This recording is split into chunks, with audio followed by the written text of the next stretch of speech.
Assalamualaikum warahmatullahi wabarakatuh. Apa kabar semuanya? Baik, alhamdulillah ya. Hari ini kita dapat berkumpul kembali dalam keadaan sehat dalam kelas. Sebelum belajar, alangkah baiknya kita baca doa terlebih dahulu supaya ilmu yang kita dapat menjadi berkah dan bermanfaat. Kepada KM-nya boleh dipimpin berdoa dulu ya.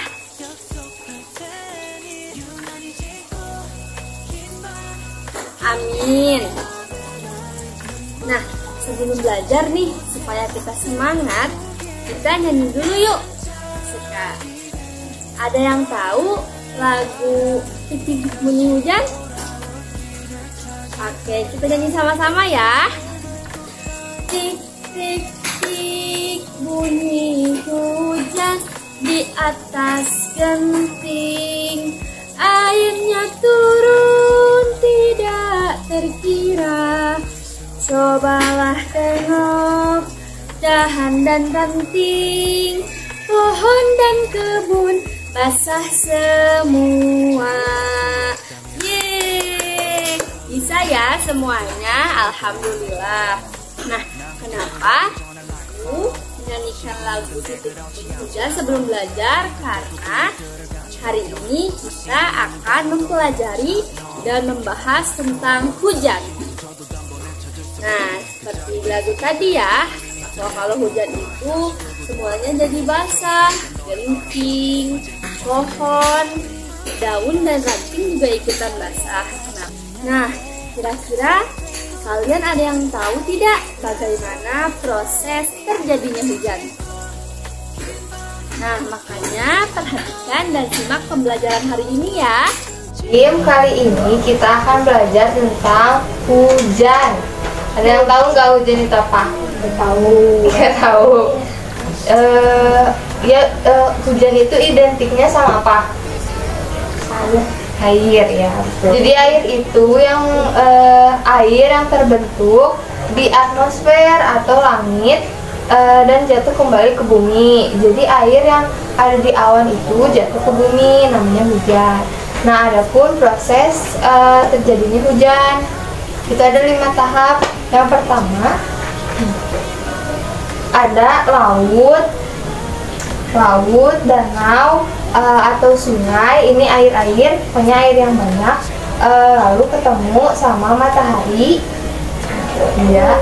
Nah, nanti ini tuh akan menjadi sebuah uap. Nah, nanti selanjutnya uap-uap ini akan bergabung menjadi sebuah awan. Nah, nanti kan awannya tuh masih kecil-kecil. Nah, bergabung awannya teh jadi yang lebih besar, awan yang lebih gede, lebih besar.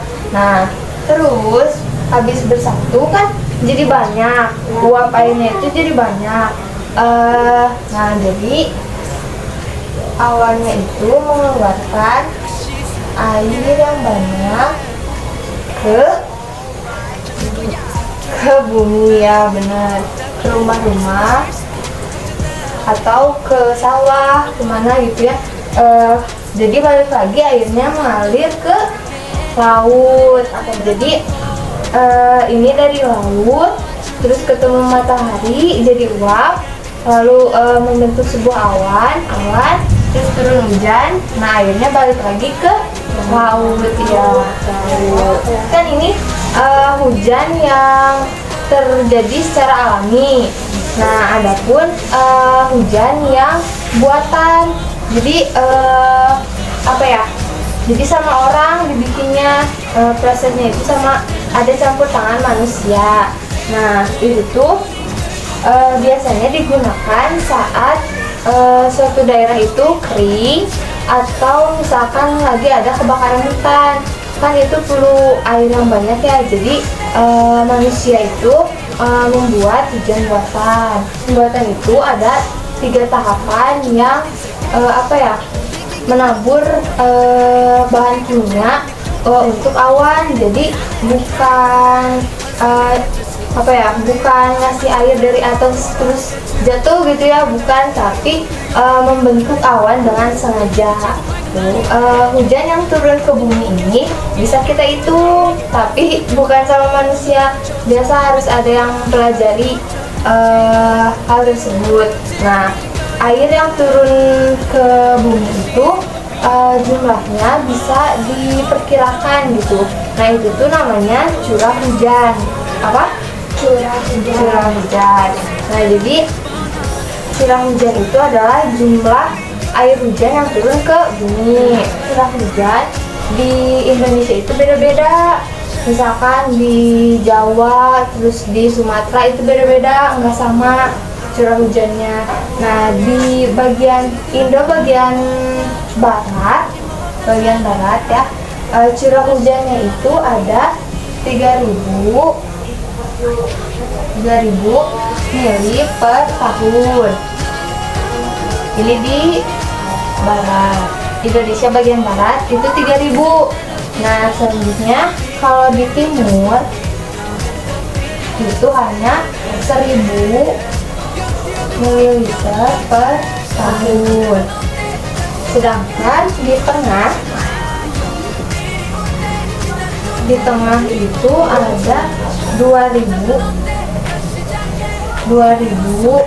mili per tahun. Nah, jadi siapa yang bisa menentukan daerah mana yang curah hujannya lebih tinggi? Barat. Selanjutnya tengah, lalu timur. Jadi yang paling sedikit itu bagian timur.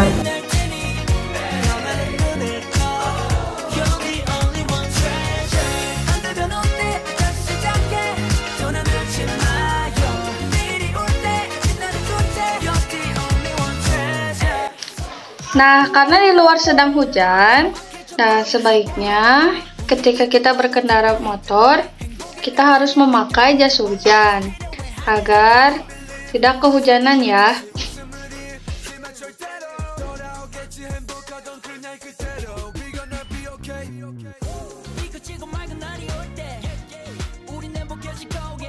Nah, mungkin cukup sekian yang bisa kami sampaikan. Kami harap kalian bisa belajar dengan lebih giat lagi ya.